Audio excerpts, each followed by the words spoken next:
When it comes to dragster wheels, most people commonly think of the Pittsco provided dragster wheels.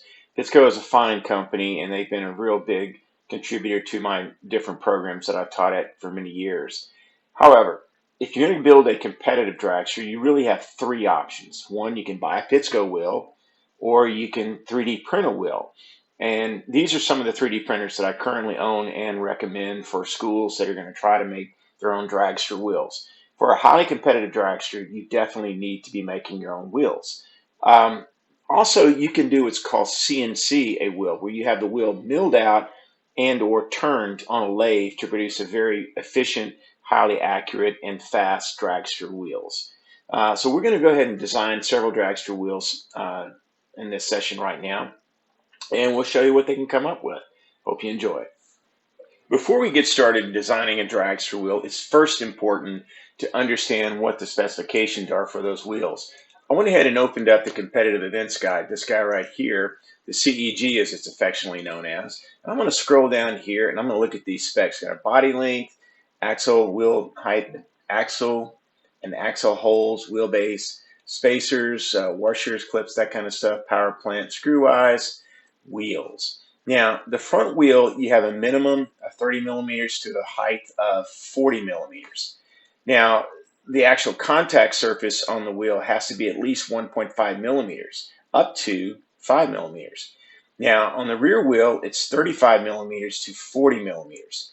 And the rear width at full unbroken surface point contact is 12 to 18.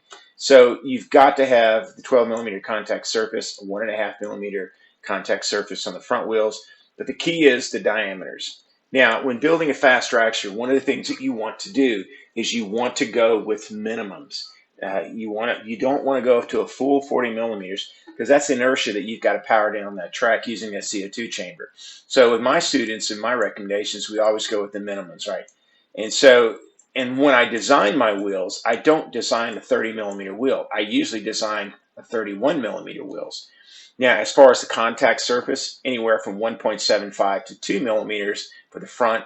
As far as the rear one, I typically go to 36 millimeters. And there's a reason why I go 1 millimeter over. It has to do with getting that dragster wheel ready to race. Now, on the actual contact surface, I will go between 12 millimeters and probably 12.5 on the rear. And the whole thing is on the contact surface to reduce the amount of friction, same as on the front. But the reason I go over on my specifications is because the judges may not have a good ruler, or they're using the Pittsco min max gauge, which is known to be off at least 0.5 millimeter or even more. So that's why I always go with a little bit over to protect ourselves from getting disqualified or DQ'd, as we call it, in the actual racing. So let's go ahead and move this out of the way. And as you see right here, here's a dragster wheel. Okay, this was designed back in 2024 for a student that I knew pretty well. Now we're going to go ahead and create a new one. I'm going to go ahead and collapse this window. I'm going to turn this one off, and I'm going to turn off. Oh, let's check this front one out first. Now on the front wheel, notice that it's just a disc. It's just a disc, and I don't really know what the width of this thickness here is, but I'm going to come over here and I'm going to find out on this extrusion. So on this extrusion, again, it's 2.5 millimeters. That's a little thick. So what we're going to do is we're going to make a different one. So I'm going to go ahead and cancel out of that. I'm going to go ahead and close this file, and I'll say save, and I'll go ahead and create a new file. So we're going to go ahead and create a new file in Fusion. And in this case, we're going to first design the front wheel. So on the front wheel, I'll go select the surface. Again, my cars go from right to left, so I'll select the right view here, and I will come up here and I will design a dragster wheel. So again, as the specification said, the minimum on that is 30 millimeters. Well, I'm going to go ahead and make mine 31. Okay, so 31 millimeters. Now, I'm going to come up here and I'm going to put an axle diameter, just a basic, where I run an axle right through it. I'm not worried about bearings or bushings or anything like that at this point. So I'm going to come in here and I'm going to put a axle diameter for this hole. And I'm going to key in 3.15, not 3 millimeters. And here's why. Anytime you get an axle from Pittsco, or you get one from Amazon or Home Depot or Lowe's, and you get one, they say they're 3 millimeters. They're actually a little bit over. So this gives us enough space to press that axle on and sand it down if we have to. So we got a little bit of area friction here.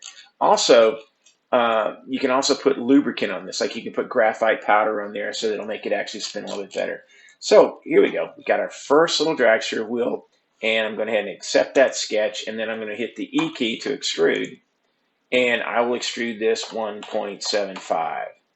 Okay, and then I'll come back and give it a color. I typically like bright colors, and yeah, my favorite one, of course, is red. So I'll key in plastic as a material library to search for, and I will find my color of red. You can use clear.